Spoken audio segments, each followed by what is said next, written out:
2:14 a.m. The blue light of your smartphone carves deep, tired shadows into your face. Your room is cold. Your throat is dry. You're staring at a name that hasn't sent a notification in 3 days. You see it? Active 5 minutes ago. Your thumb hovers over the glass. One sentence, just one hi. Or maybe hey, saw this and thought of you. You think it's a bridge. It's not. It's a white flag of surrender. You pull your hand back. You remember the rule, the no contact videos you watched.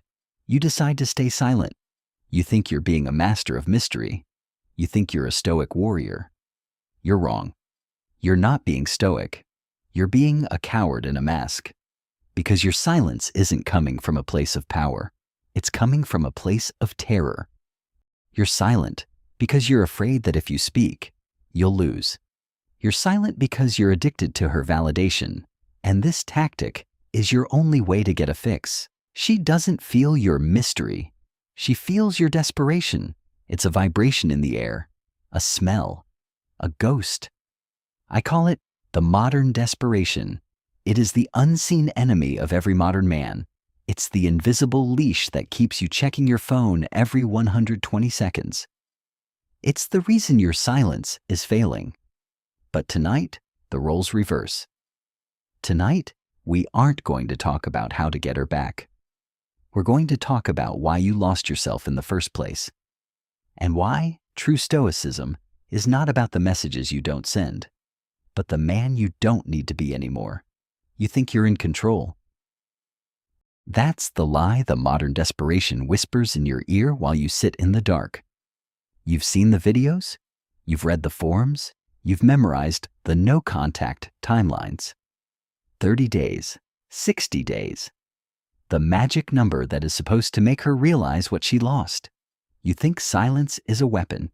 You think it's a dial you can turn to increase your value. But let's look at the reality.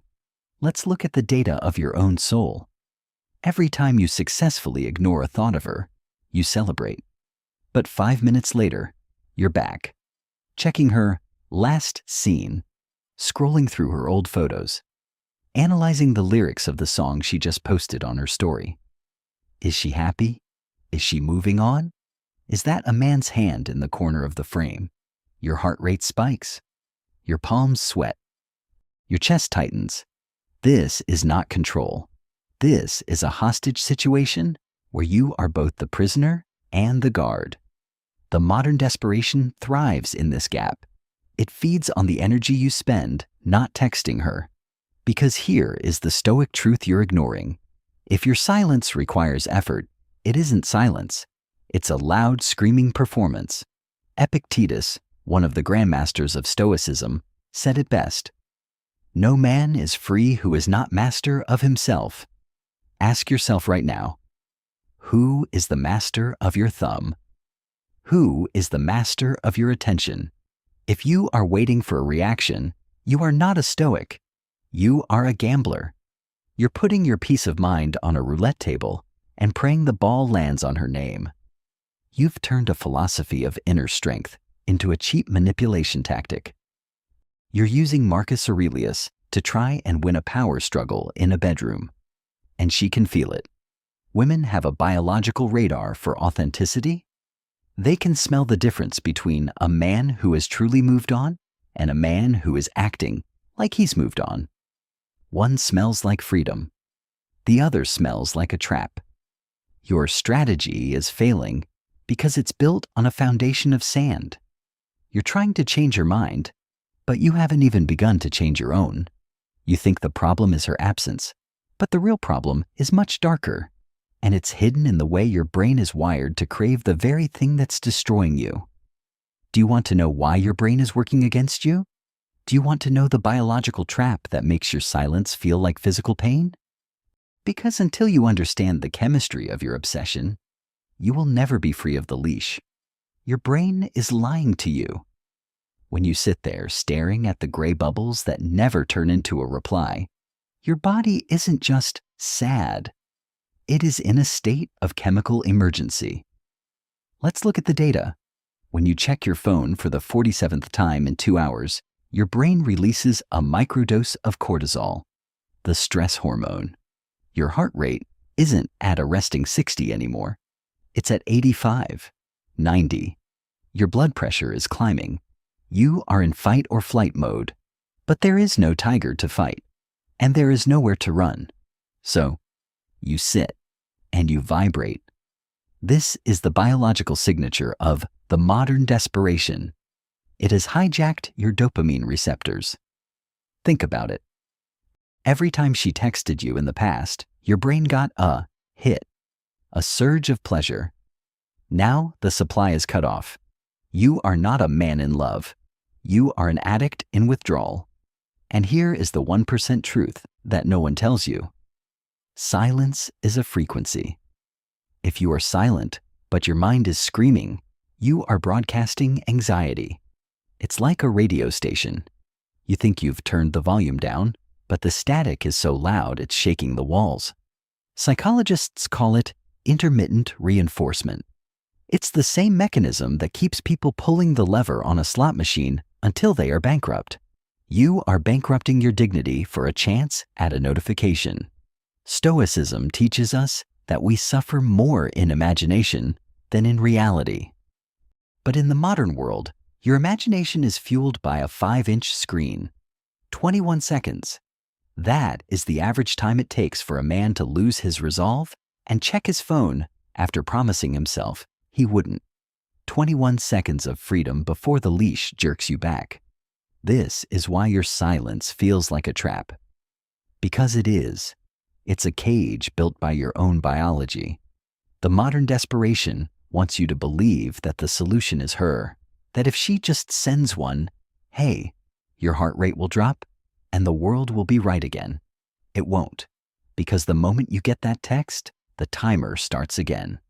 You'll be waiting for the next one, and the next one. You aren't reclaiming your power. You're just begging for a longer leash. If you want to win, you have to stop fighting for her attention and start fighting for your own chemistry. You have to break the machine. But how do you break a machine that is hardwired into your DNA? How do you turn silence from a performance into a state of existence? The answer isn't in your phone settings. The answer was written 2,000 years ago in the middle of a plague by a man who ruled the known world but refused to be a slave to his own pulse. It's time to move past the biology and into the mastery. Put the phone face down.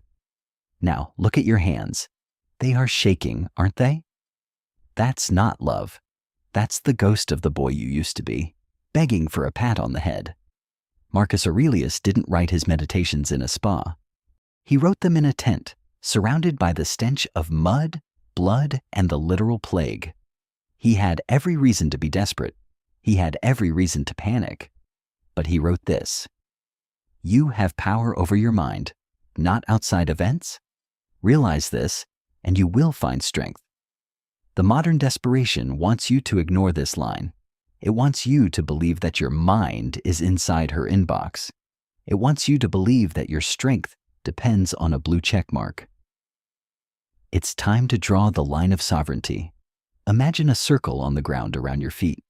Inside that circle is everything you control: your breath, your focus, your discipline, your silence. Outside that circle is everything else: her feelings, her new boyfriend, her silence.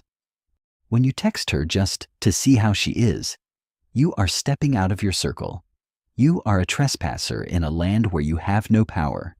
You are a beggar at a gate that is locked from the inside. Stoic silence is not a tactic.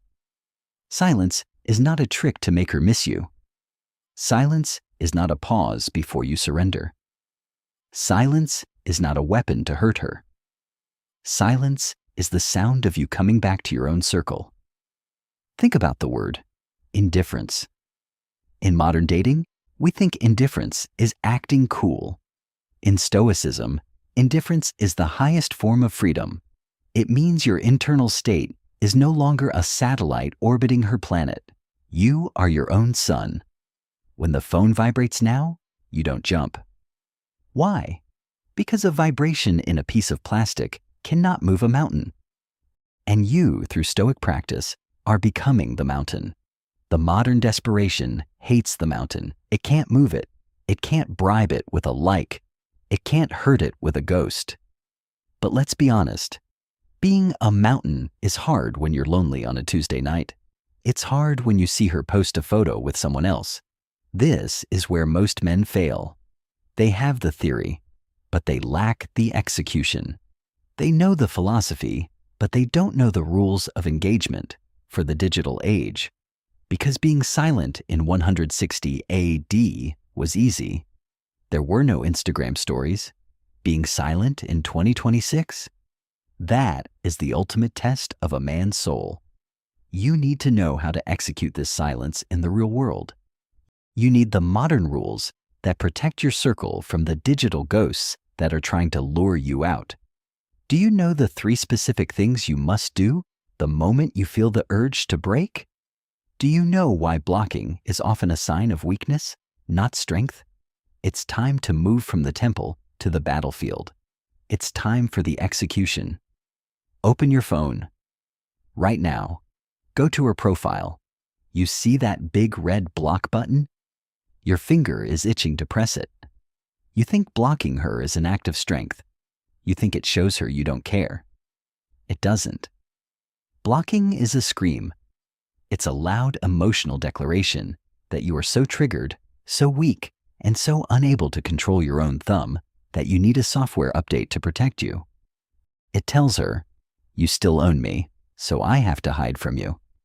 Stoic execution is different. Stoic execution is surgical. Don't block. Mute. Muting is the ultimate line of sovereignty. Her stories still exist, but they don't exist for you. You aren't hiding. You're simply choosing not to look. When you mute her, you aren't removing her from the world. You are removing her from your focus. That is real power. Now, let's talk about the 3 rules of the battlefield. Rule 1, the 24-hour displacement. When the urge to check her profile hits, and it will hit like a physical punch, you do not fight it with willpower. Willpower is a finite resource. You fight it with displacement. You have 24 hours to do something that makes your hands dirty. Lift, build, write. If your hands are busy, your thumb can't wander. Rule 2, delete the sandbox. You don't have to delete your accounts, but delete the apps for 7 days. The modern desperation lives in the scroll. If you remove the sandbox, the ghost has nowhere to play. Rule 3, the ghosting of the ghost. If she texts you, a breadcrumb meant to test the leash, you do not punish her with silence. You simply don't notice it because you are too busy building your mountain. Stoic silence isn't a reply you're withholding. It's a life you're living that doesn't include her notification. That's not manipulation. That's human psychology. But there is one final trap. A trap that waits for you at the very end, when you think you've won. It's the moment she actually comes back. Most men survive the war, only to die in the peace treaty. They do the work, they find their strength, and then they throw it all away for a hey at 11 p.m. Do you know how to handle the return? Do you know the final shift that turns you from a man who is silent into a man who is free? Because the end of this journey isn't about her leaving. It's about what happens when you no longer care if she stays. So, she comes back. It's a rainy Tuesday. Your phone lights up on the nightstand. A simple 3-letter notification. Hey. In the past, your heart would have shattered. You would have felt that cold, sickening spike of dopamine. You would have fumbled for the glass, your breath hitching in your throat. But not today. Today, you look at the screen, and you feel nothing. No anger, no excitement, no panic. Just a vast, quiet space where the modern desperation used to live. The enemy is dead. It's starved to death because you finally stopped feeding it your soul. This is the shift. You didn't win because you stayed silent for 30 days. You won because you realized the silence was never about her. It was the sound of your own strength returning. You are no longer a satellite orbiting a cold planet. You are the sun. You aren't a Stoic because you can ignore a text. You are a Stoic because you no longer need the text to feel alive. The leash is gone. Stay the mountain.